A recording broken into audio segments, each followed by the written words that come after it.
Chapter 1. The Sky That Forgot to Breathe. It was too quiet. The town of Willow's End hadn't seen a storm in 3 years.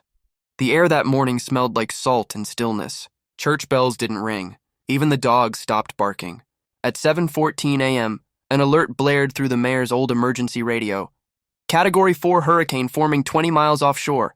Mandatory evacuation underway, but not everyone heard it in time. Maya, a 15-year-old dreamer with a notebook full of poetry, stood on the porch barefoot, watching the clouds churn like boiling soup. Her little brother, Noah, only 6, clutched her hand. "What's wrong with the sky?" he asked. "It's angry," she whispered. At the edge of town, old Mr. Rayford refused to leave his barbershop. "I've cut hair through 6 storms," he muttered, tying down his rocking chair. The wind picked up, and with it, the fear. Police cars cruised by with megaphones. "Evacuate now, take only what you need." But roads were already flooding. One bridge collapsed under its own weight. There would be no going back. By 11:26 a.m., the hurricane had a name, Isadora. And she wasn't just coming, she was hungry. By noon, Willow's End looked nothing like the morning. The streets had become rivers. Power lines hissed like snakes in the water. Trees bent as if whispering secrets to the ground. Some didn't get back up. Maya pulled Noah into their neighbor's basement. Mrs. Lee, a retired teacher, had opened her doors to anyone who couldn't get out. 12 people were crammed in, wet, scared, and silent. Noah tugged Maya's sleeve. "Will it find us?" Maya forced a smile. "No, it doesn't know our names." But upstairs, Isadora was learning them. One by one, houses groaned, rooftops peeled like paper, and sirens began to drown under the roar of wind and water. At the town's radio tower, 17-year-old Elijah worked alone. His parents had evacuated, but he refused to leave. "I can keep the signal going," he said into the static. "If anyone can hear this, hold on. You're not alone." His voice reached no one, or so he thought. Meanwhile, across town, Deputy Marla Alvarez was waist-deep in water, pushing a boat through Main Street. She wasn't looking for just survivors. She was searching for her son. She hadn't heard from him in 3 hours. Also, the storm had become a voice, one that screamed and whispered and roared at the same time. But deep in that voice, something stirred that no one expected. Hope. It was hiding in the smallest things. A flashlight passed hand to hand, a whispered joke in the dark, a child humming a lullaby. And far above the town, behind the storm's spinning eye, a thin line of sunlight tried to break through. By 2 p.m., Isadora was fully unleashed. Roofs were torn like paper from a notebook. Cars floated down Main Street like forgotten toys. Street signs twisted in the wind. The water didn't rise. It climbed like it was searching for something. In Mrs. Lee's basement, water crept in through the floor. First puddles, then ankles, then knees. "We have to go," Maya said, clutching Noah tightly. "Now." Mrs. Lee hesitated. She looked around the dim room, at the old man with a cane, the mother holding twins, the teenager with the bloody bandage. "There's nowhere to go," she whispered. And that's when the wall cracked. Crack! The entire west side of the basement split, and water surged in with a scream. The group scrambled to the stairs. Maya pushed Noah up first. "Climb! Go!" Behind her, the flashlight slipped and vanished into the flood. Outside, the sky was dark but not black. It was bruised. The storm had a heartbeat now, and with every thud, something old came undone. At at the barbershop, Mr. Rayford sat on the floor, knee-deep in water. Around him, family pictures floated from the walls. One bumped his arm, a photo of his wife gone 10 years. He cried for the first time since she passed. Or atop the radio tower, Elijah's signal finally reached someone. A voice crackled in, "This is Air Rescue." "We hear you, hold tight." He stared at the broken town below and whispered into the mic, "They're still out there. Don't forget us." And in the water, in the very heart of the flood, Deputy Marla finally saw a blue jacket floating near the school fence. Her son's jacket. She leapt in without thinking. The storm wasn't just destroying buildings, it was revealing truths. Who stayed, who ran. And just as quickly as it began, Isadora moved on. But what she left behind wasn't silence. It was the sound of survivors crawling out from under what was broken and looking up. Enjoying the video, correct? Make sure to hit that subscribe button turn on the notification bell. Please leave your feedback, hit like, share the content. The silence after the hurricane was louder than the wind. It wasn't peaceful, it was hollow. The kind of silence that settles on a place trying to remember itself. Willow's End was wrecked. Houses were splintered piles. The school's roof had caved in. The church bell tower leaned like it was tired. Mud was everywhere, thick, smothering, and soaked with pieces of people's lives. And yet, somehow people had made it. Maya and Noah sat on the curb near the broken stop sign. She had torn her jeans saving a stranger's baby. He held a soggy teddy bear someone had handed him. Noah looked up. Did we win? Maya smiled softly. We're still here. That's a kind of winning. A rescue helicopter buzzed above, then another. Elijah stood near his tower, radio still clutched in one hand, soaked but standing proud. His voice had reached someone. In at the edge of town, Deputy Marla stumbled out of the floodwaters carrying a limp figure in her arms, her son, Miguel. Paramedics rushed toward her. He coughed once. Then again, alive. She dropped to her knees and wept into his chest. When that night, the survivors gathered in the park, the only place not underwater. Mrs. Lee handed out sandwiches. Elijah passed around dry batteries. A little girl with a scraped knee sang quietly while her mother braided her hair. Nobody knew what would happen tomorrow, but they were here, together. And then, just as the sun cracked through the clouds and the last droplets fell, a rainbow appeared. Not a thin, shy one, but a wide, bold arc stretching from the riverbank to the old water tower. Gasps echoed through the park. Noah's eyes lit up. It came. What came? Maya asked. He pointed, grinning. The rainbow you said would. She didn't remember saying it, but maybe he dreamed it. Or maybe some promises find a way to keep themselves. The rainbow stayed for hours. People took pictures, prayed, even clapped, not because it was pretty, but because it felt like a sign. A promise that they hadn't been forgotten, that beauty could still grow from chaos. But for Maya, something felt off. And later that afternoon, while helping clean debris near the park, she found it. A metal box, half buried beneath a toppled oak. Rusted shut, heavy. Let's open it, Noah said, bouncing with curiosity. With help from Elijah, who had become an unexpected hero with a crowbar and dry socks, the box creaked open. Inside, a water-damaged journal, a compass that still pointed north, a faded letter with a gold seal. The journal belonged to a girl named Clara May, who lived in Willow's End exactly 100 years ago, when another great hurricane nearly wiped the town off the map. Maya read the first page aloud. If you're reading this, it means the sky has fallen again. But don't be afraid. We survived once, and you will too. Rainbows don't just follow storms. Sometimes they lead the way. The group fell silent. It wasn't just a storm story. It was their story, rewritten across time. Maya looked at Elijah. What if we rebuilt with this in mind? The town, the people, the stories. What if we don't just recover? What if we transform? He nodded. We build a future the storm can't wash away. That night, kids painted colorful handprints on plywood walls. A musician played guitar on top of an overturned canoe. A teen boy lit string lights powered by a portable generator. They named the recovery effort the Rainbow Project. And every volunteer, every board nailed, every street swept, carried that rainbow in their chest like a fire that refused to go out. But just as Willow's End began to rise, something else returned. Clara May's final journal page held a warning. The rainbow comes twice.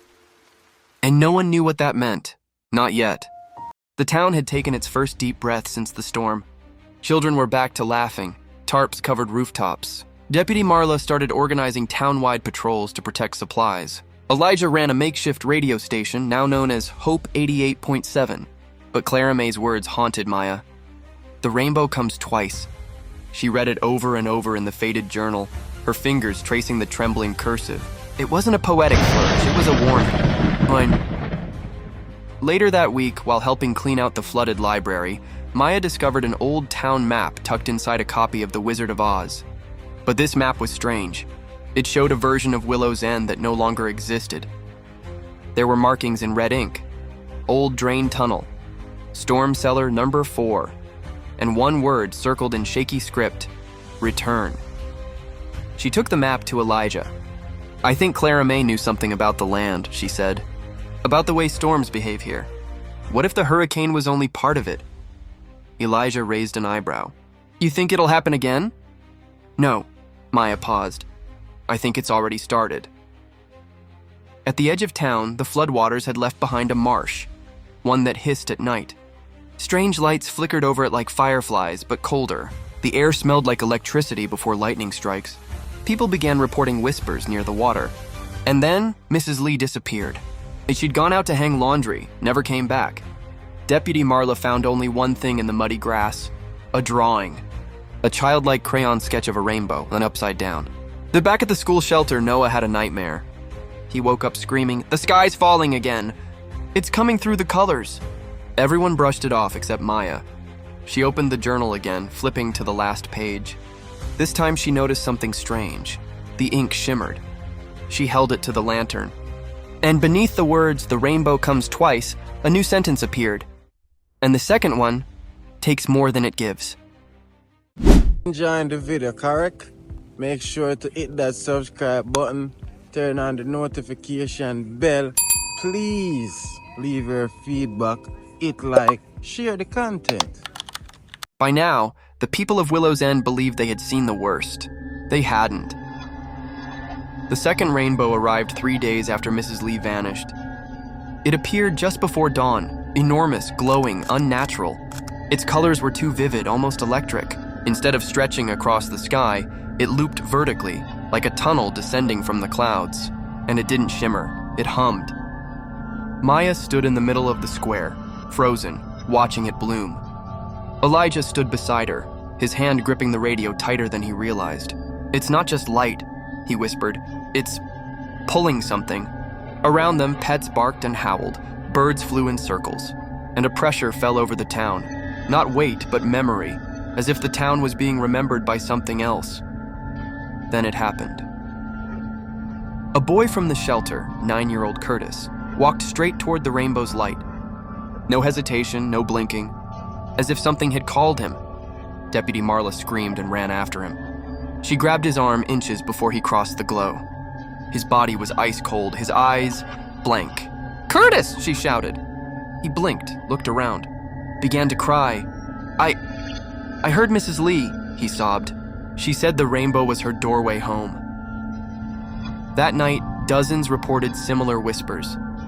Loved ones missing or dead calling them into the light. The town gathered in the gymnasium, now a command center. Panic simmered. Maya stood on the bleachers with the journal in hand. "We thought the storm was nature," she said. "But this is something else." Clara May knew. She survived this once. She left us the map, the journal. She wanted us to find the tunnel. Elijah stepped forward. "We follow it tomorrow. First light, before the rainbow chooses another name."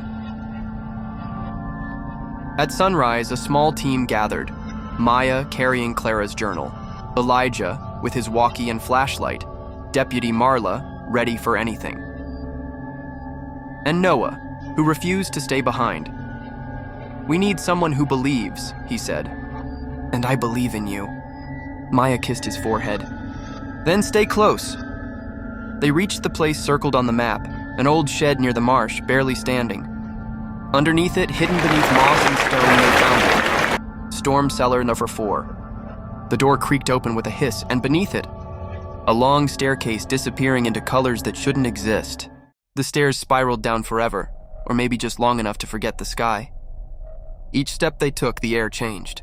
It shimmered warped, carried the scent of things that didn't belong, fresh-cut grass, old books, birthday cake, memories. Not theirs. Maya led the way with Clara May's journal pressed to her chest. Its pages no longer looked old. They glowed faintly, like the words were being rewritten in real time. When they reached the bottom, they found a door. Not wooden, not metal, glass. Behind it, a swirling aurora of every color in the spectrum, the second rainbow, alive and pulsing. Elijah tapped the glass. It rippled like water. "I don't think this is a door," he said. "I think it's a window." Deputy Marla stepped closer. "Then where's the door?" Suddenly, a voice behind them whispered, "You already walked through it." They spun around. And there she was. Clara May, or something wearing her shape. She looked 16, wore 1920s boots and a patched skirt. Her eyes shimmered like oil in water. "You found the journal," she smiled. "Good. That means the town still remembers." Maya's voice shook. "Who are you?" Clara looked at the pulsing rainbow. "I'm a guardian of it, and a prisoner to it. I warned the town once I failed, but I left a path." She walked up to Maya and touched the journal. "You completed it, which means now you can do what I couldn't." Elijah stepped forward. "Which is?" She looked straight into him. "Close the loop. Before the colors feed again." She explained everything. The second rainbow wasn't light or beauty. It was a memory eater, a dimension leak, a storm of time. It appeared after tragedies, luring people with loved ones' voices, beautiful lights, promises of peace. And then it took them forever. Clara had sealed it once with her own soul. But the seal cracked when Willow's End forgot her, forgot the story.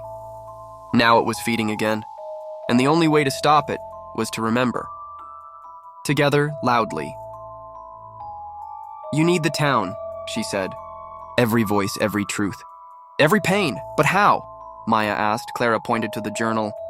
"Write it, speak it. Share it, turn memory into a weapon." Suddenly, the lights inside the glass flickered. Noah screamed, "It's pulling again!" Deputy Marla held him tight as wind whipped around them. Clara's body began to fade. "Go!" she yelled. "Tell them, before it takes someone else." They raced back up the spiral as wind and color twisted behind them like a reverse tornado. And when they burst into the sunlight, muddy, shaking, and gasping, Maya looked around at the stunned crowd gathering at the shed. She held the glowing journal high. "We know what it is now, and we know how to stop it, but only if we do it together." Back in the town square, the sky had turned glassy and strange. The second rainbow stood taller than ever, its spirals now touching rooftops, pulsing with rhythm like a heartbeat. People gathered in frightened silence. Parents held children, phones glitched. Birds hovered mid-flight, frozen. The sky was remembering them. William Maya stepped onto a flipped boat in the center of the crowd, holding the journal high. "We know what it is," she shouted. "It feeds on forgotten stories, unspoken truths, silent grief. It's not just a storm, it's a mirror. And we need to fight it with what it hates most." "Which is?" someone yelled. "Our voices." She opened the journal and began to read. But instead of Clara May's words, new lines were appearing. "My name is Elijah. I was afraid to come back home. But today I stayed." He blinked in shock. Maya kept reading. "I'm Marla. I lost my sister in the last storm. I never told anyone, but I kept her flashlight." Gasps rippled through the crowd. The journal was writing their memories now, as they were being spoken or felt. Maya held it out. This town was never saved by luck. It was saved by each other. "Now speak your truth. Let the rainbow choke on our story." One by one, they stepped forward. A farmer spoke about the loss of his orchard. A teenager admitted he ran from the shelter during the storm and was ashamed. Children cried out names of pets and grandparents, and every word became light. Most the second rainbow began to crackle, then tremble. Waves of color thrashed violently, trying to maintain form, but the voices were louder. Braver, the journal blazed with gold. Then came Noah's turn. He stood on the boat beside Maya, holding her hand. "I'm Noah, and I used to be scared of everything. But Maya showed me I could be brave. And I believe in her." The sky shuddered. The rainbow let out a shriek of wind, high, sharp, and final. A massive pulse of light shot into the clouds, then collapsed into 1,000 sparks. Color rained down, harmless and soft like confetti. The glassy sky faded, sunlight returned. And for the first time since the hurricane, it was real sunlight, warm, human, and whole. Maya dropped to her knees, breathless. The journal fell shut. Elijah picked it up. "It's blank again." "No," she smiled, eyes wet. "It's just waiting for the next story." Enjoying the video, correct? Make sure to hit that subscribe button, turn on the notification bell. Please leave your feedback, hit like, share the content. Enjoying the video, correct? Make sure to hit that subscribe button, turn on the notification bell. Please leave your feedback, hit like, share the content. The storm was gone. But what remained was more powerful than any disaster: hope. 3 weeks later, Willow's End was unrecognizable. Not because it was destroyed, but because it was rebuilt together. Neighbors who hadn't spoken in years now shared meals. The school reopened, not with textbooks, but with stories. Children sat in circles, passing around Clara May's journal, now turned into a town artifact. Blank pages were filled daily with handwritten memories, jokes, names of pets, lost homes, first kisses, and quiet victories. The journal had become a living thing, a place where no voice was forgotten. The second rainbow never returned. But one afternoon, without warning, a new rainbow appeared, soft, perfect, stretching across the real sky. It was different, no humming, no pulsing, just silence, peace, and joy. Maya stood beneath it with Noah by her side. Elijah, Deputy Marla, and dozens of others gathered around as the town held its first festival since the hurricane. It was called the Rainbow Revival. There were no speeches, no ceremonies, just people living, laughing, and remembering. And as the sun dipped low, a little girl tapped Maya's hand. "Miss Maya, do you think the rainbow will come back next year?" Maya smiled. "It already did, just not in the sky." She pointed to the crowd. "It's in all of us now." Then, for one brief second, Maya looked toward the edge of the woods. And there, under the trees, stood a girl in a patchwork skirt and 1920s boots. Clara May. She gave Maya a wink, tipped her head, and vanished with the breeze. That night, the journal flipped itself open. And in glowing gold ink, it wrote one final line: "Here comes the rainbow, and this time, it stays." The end.